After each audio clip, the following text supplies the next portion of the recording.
Today's story is called The Ant and the Grasshopper.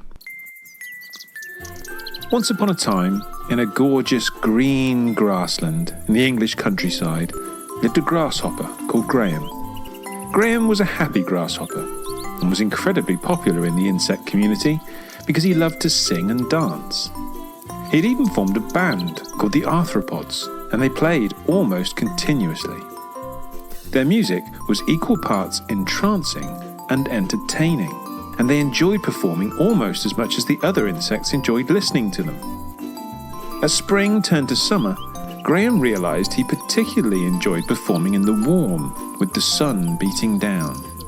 It certainly beat scrabbling around for food like some of the other insects were doing. Graham didn't understand why they were so bothered collecting food, because there was so much around to eat. Adam the ant was particularly diligent in his food collection, even in those summer months.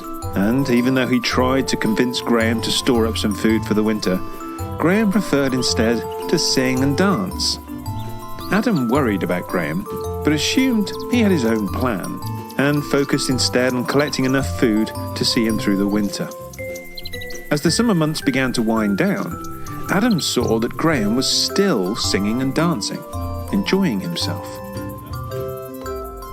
Of course, eventually the weather turned, and suddenly there wasn't much food around, and things turned cold. Graham realised that he was going to go hungry, but it was too late to find food for the winter now. In desperation, Graham went to see Adam the ant to ask if he could spare some food. And although Adam felt sorry for Graham, he didn't have enough food to feed them both through the winter. So, over the course of the winter, sadly, Graham went hungry, while Adam was able to survive comfortably, thanks to his hard work over the summer months.